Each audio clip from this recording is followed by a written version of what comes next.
I still remember the way the crystal chandeliers glimmered that night, scattering light across the table like everything beneath them was perfect. My grandfather lifted his glass, voice rich with pride. "I'm glad you're enjoying the college fund we set up for you," he said. My fork stopped midair. "What fund?" The laughter around the table died instantly, replaced by a silence that hummed like static. My father coughed into his napkin, spilling wine down his wrist. My mother went pale. Then my little cousin whispered, "Wait, you didn't know?" That was Thanksgiving, the night a careless toast burned through every lie my family had built. Grandfather's home always looked like it belonged in a magazine. Long driveway lined with gold lights, tall windows glowing against the cold. But that night, it felt less like coming home and more like walking into a museum where I didn't belong.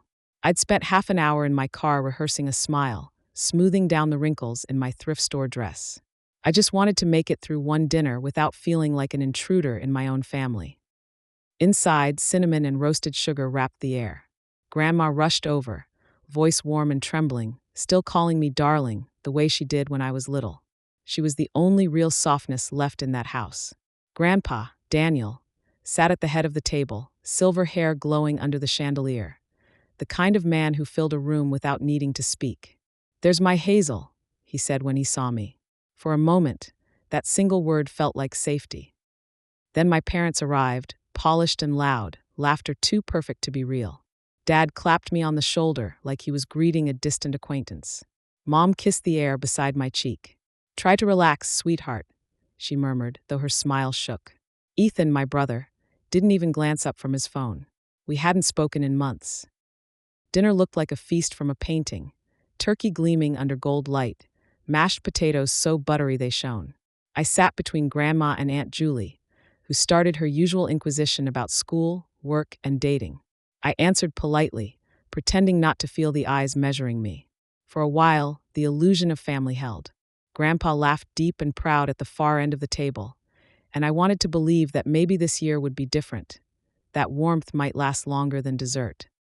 But peace in this house always came before the storm. When Grandpa set his glass down and said those words, "Glad you're enjoying the college fund," the air changed. I blinked. "What fund?" I asked again, my voice small but sharp enough to split the room. Dad's chair scraped back. Mom's fork clattered. Even the chandelier light seemed to dim. Grandpa frowned. "The fund we started when you were born," he said slowly.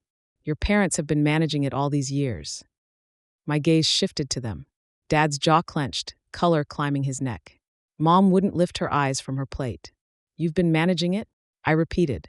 "Because I've been living off $5 coffee shifts and instant noodles, and somehow that fund never found me."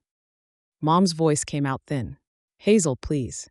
We used it for the house, for Ethan's braces, for emergencies. You were doing fine." "Fine." I laughed once, brittle. "You call starving through finals and skipping rent fine?" Grandpa's face hardened. The warmth drained from his eyes. "That money was never yours to touch," he said to them, his voice low and controlled. "It was for Hazel." Dad's tone snapped from guilt to anger. "Maybe if you hadn't put it in our names." "Enough," Grandpa barked. His words cut like shattered glass. "We trusted you." The silence that followed pressed on my chest until I could barely breathe. My grandmother's eyes glistened. My cousins stared at their plates. I pushed my chair back, the scrape echoing across the marble floor. "You let me drown," I said quietly. "And you watched." Mom reached for my hand. I pulled away. "Don't," I said. "You don't get to fix this with tears." I walked out before anyone could stop me. In the hallway, my reflection in a gold-framed mirror looked like someone I barely knew, angry awake. Outside, the air was colder than I remembered. The mansion behind me glowed like nothing had happened. I drove home in silence, hands trembling on the wheel. When I reached my apartment, I sat on the bed, dress still smelling like roses and smoke. Grandpa's voice echoed in my head. "The fund we set up for you." And my father's, "We meant to replace it." I opened my laptop. After an hour of dead ends and calls, a quiet voice on the phone confirmed it. Yes, there was an account in my name, but the balance was zero. Withdrawals had been made regularly, signed by John and Linda Anderson, my parents. That night, I sat in the dark. No crying, just silence thick enough to choke on. The next morning, I walked into the campus legal aid office with a folder of papers: pay stubs, loans, scholarships. The woman behind the desk read every page before looking up. "If they use the fund for themselves," she said, "that's misappropriation." A word that sounded cold, but real. I went home and started gathering proof. Every bill, every record. I laid them out on the floor until the carpet disappeared beneath them. It looked like my entire life spread in evidence. Every scar, every hour I'd fought alone. And I knew I wasn't powerless anymore. When Christmas came, Grandpa called. "You should be here," he said. "You deserve to be." So I went, but not as the quiet daughter anymore.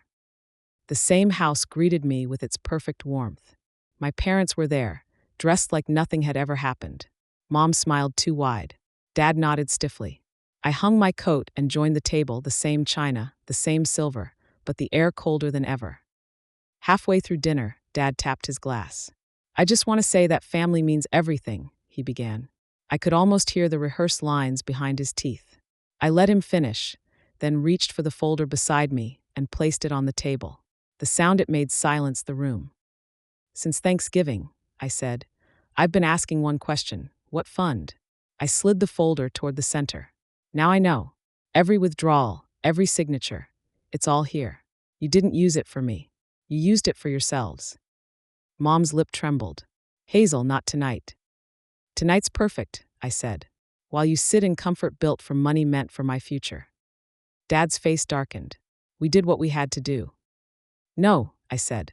"You did what was easy." Grandpa opened the folder slowly, eyes scanning the pages.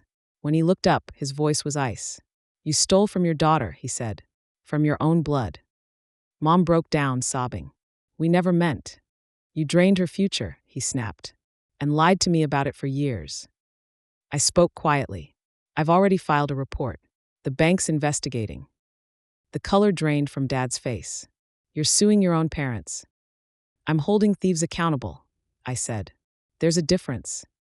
Grandpa rose from his chair, walked around the table, and placed a hand on my shoulder. "You're not alone in this," he said softly. Dad's voice cracked. "You're taking her side?" "There's only one side here," Grandpa said. "The truth." The room went still. I gathered my folder, slid it into my bag, and stood. Mom called after me, voice breaking. "Please, Hazel, we can fix this." I turned once. You can't fix something you never meant to keep whole. Outside, snow was falling thick and silent. Each step away from that house felt lighter. A week later, an envelope arrived, official seal, my name in print. The bank had begun its investigation. Every forged signature, every withdrawal under review. Justice didn't feel like triumph. It felt like finally breathing. Days after that, Grandpa called again. "There's something waiting for you at the bank," he said. Inside an envelope, a note in his handwriting. "For your start, not your survival." Alongside it, a cashier's check for $20,000. I paid my student loans that afternoon. Watched the number shrink on the screen. It wasn't joy, it was reclaiming time. I opened a new account under my name only. Mine. Months later, I graduated under a pale sky. Grandma and Grandpa were there, clapping from the crowd. My parents weren't. I didn't need them to be. I crossed that stage lighter, free of their shame, carrying only my name and the quiet peace that comes after the storm. They say family is forever, but forever doesn't mean silence. Sometimes love looks like walking away. Because family isn't the ones who share your blood. It's the ones who never steal your future.